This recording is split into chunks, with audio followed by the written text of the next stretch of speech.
Hello, and welcome to Saving Grace Education. In Term 3 of Grade 9 History, we'll be looking at apartheid and different turning points in South African history between 1948 and the 1950s. Let's look at the following quote from the Universal Declaration of Human Rights after World War II on 10 December 1948. Now, therefore, the General Assembly proclaims this Universal Declaration of Human Rights as a common standard of achievement for all peoples and all nations, to the end that every individual and every organ of society, keeping this declaration constantly in mind, shall strive by teaching and education to promote respect for these rights and freedoms, and by progressive measures, national and international, to secure their universal and effective recognition and observance, both among the people of member states themselves and among the peoples of territories under their jurisdiction. Thus, it was truly meant to be universal, to protect citizens from any type of violation the world had recently experienced, as outlined in the preamble and the different 30 articles. The different 30 articles to the Universal Declaration of Human Rights can be found at the link at the bottom of the page. Definition of racism. Racism is the discrimination directed at someone of a different race based on the belief that one's own race is superior to that of the other. It is a poor treatment of people because of their race. And segregation, separation or seclusion, was a form of racial discrimination which separated people based on their race. Apartheid and the myth of race. A myth is a widely held but false idea or belief. Apartheid was an idea or belief system supported by the National Party or the NP government and was introduced to South Africa in 1948. It separated people into racial groups and different race categories. This system labeled people on the basis of their skin color. Apartheid was a system during which black South Africans were legally, socially, politically, and economically excluded during the National Party control, and apartheid dictated the everyday lives of South Africans. Human evolution and common ancestry. The study of human evolution confirms that we share a common ancestry. We are all Africans in the sense that we all descended from ancestors who lived in Africa as recently as 100,000 years ago. Features of human evolution have scientifically proven that physical and behavioral traits which are shared by all humans originated from our ancestors and have evolved over millions of years. Racial segregation before apartheid. After the mineral revolution in South Africa, it was believed that black labor was cheaper to use in mines and on farms. It is believed that segregation began with the Dutch and British through colonial conquest, land dispossession, economic impoverishment, and exclusion of black Africans from citizenship.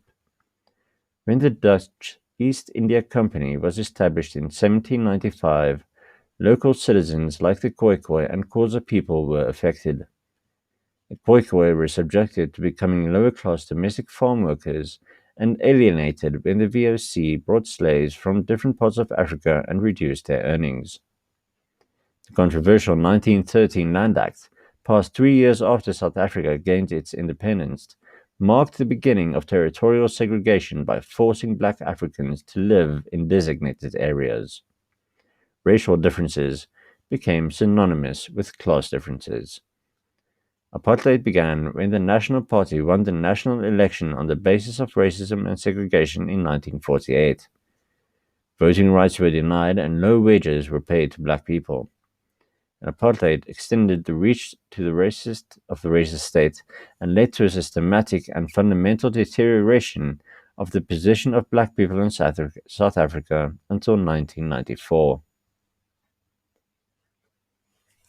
Apartheid, or separation. Under apartheid, non-white South Africans were forced to live in separate areas to those of white people, and had different rules to which they had to abide. Contact between the two groups were limited. Apartheid laws remained until the government of President F.W. de Klerk began to cancel the legislation that provided the foundation of apartheid. Watch the video about Nelson Mandela at the link supplied below.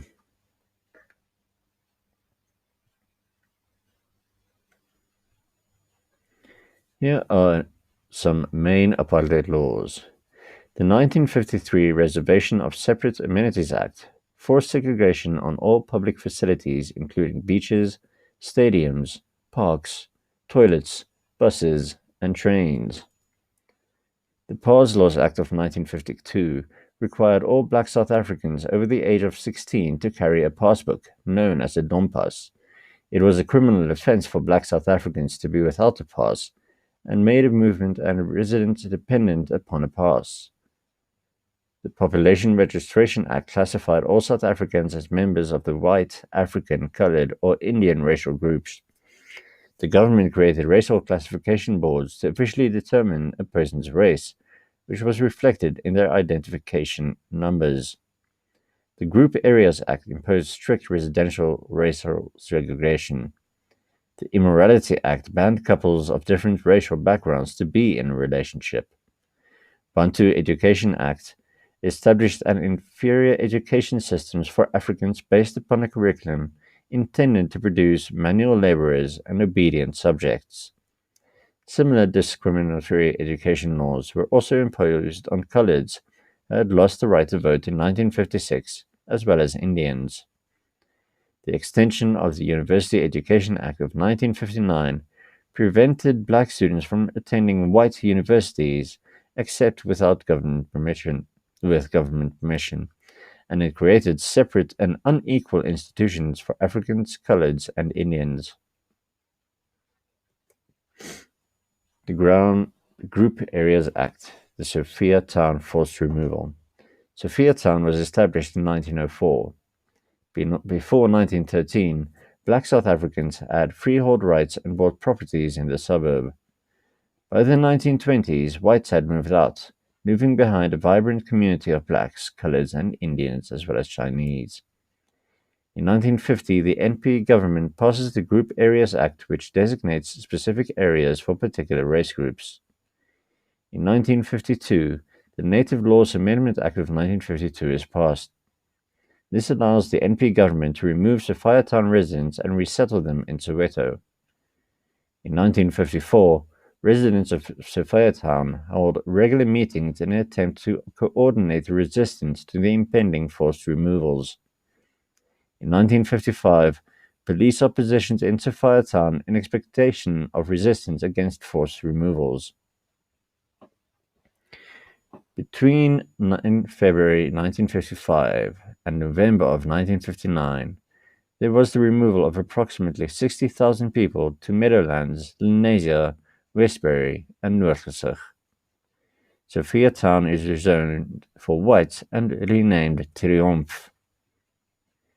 Sophiatown was one of the last remaining areas of black home ownership in Johannesburg. The Forced Removals Act disrupted the existing family dynamic due to racial classifications and separation of group areas. In February of 2006, on the 50th anniversary of the eviction, Mayor Amos Masondo changed the name of Triumph back to Sophiatown. The forced removal of people of Ngopa to Bophuthatswana. The word Bantustan was a word meaning native reserves during the apartheid era. The 1913 Land Act made it law that 13% of South Africa's land was reserved for 67% of its people to own. Government created independent Bantustans or homelands where black Africans were left to fend for themselves. They decided that the native reserves should become independent states. They called this separate development. In 1970, the Bantu Homeland Citizenship Act removed South African citizenship from all black people who were issued certificates of citizenship for homelands they belonged to. Bantustans were created to strip South Africans of political rights as well as their citizenship in South Africa. Government did not want to be financially responsible for those who lived in Bantustans. Bantustans had no services, no jobs, and poor housing. Bophuthatswana was one of 10 Bantustans. On November 29, 1983, the people of Mogopa received an order to leave. On February 14, 1984, heavily armed police arrive in Mogopa and forcibly remove people and their belongings onto buses and trucks. They are taken to Pakstrai, an area in Bophuthatswana. From there, some of them preferred to live on their paramount chief's land, and some were later moved to Onderstepoort. The people were not compensated, and more than 300 homes and a cluster of community buildings were destroyed. The banning of the South African Communist Party. The formation of the Communist Party of South Africa in 1921 was a turning point in the development of labor politics in South Africa. One of the most important relationships it maintained was with the ANC to achieve national liberation. In 1950, the Apartheid government introduced the Unlawful Organization Bill and banned the CPSA. In 1953, a national conference of the CPSA is called, and the name South African Communist Party replaces the old Communist Party of South Africa. The ban on the party was lifted in 1990 when the ANC and other anti-apartheid organizations and individuals were also unbanned, and African National Congress leader Nelson Mandela was released from prison. The South African Communist Party was a particular target of the governing National Party. Have a further read about the history of the South African Communist Party at the article linked below.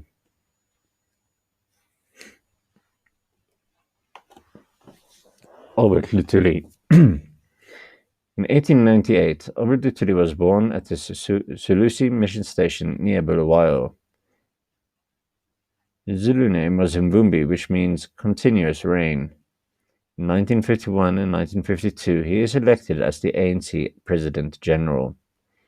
In 1953, he is banned for 1 year from attending any political or public gatherings and prohibited from entering any major city. On June the 25th of 1955, the Freedom Charter is adopted by the Congress of the People at Kliptown, Johannesburg. Chief Luthuli is given the title Isitwalandwe, wearer of the feather of Indwe, as a rare legend. Mark Albert Luthuli. Albert Luthuli was born in 1898. He was born at Solusi mission station near Bulawayo. His Zulu name was Mvumbi, meaning continuous rain. In 1951-52, he was elected as ANC President General. In 1953, he is banned for 1 year from attending any political or public gatherings and prohibited from entering any major city. On June the 25th, 1955, the Freedom Charter is adopted by the Congress of the People at Kliptown, Johannesburg, and Chief Luthuli is given the title Isitwalandwe, the wearer of the feather of Indwe, a rare legendary bird, traditionally only conferred over the greatest of warriors. Between 1956 and 5th December, Luthuli is arrested in Grootville on charge of high treason. In 1958, in an open letter to white voters in 1958, Chief Luthuli states the aim of the ANC is to be a common South African multiracial society,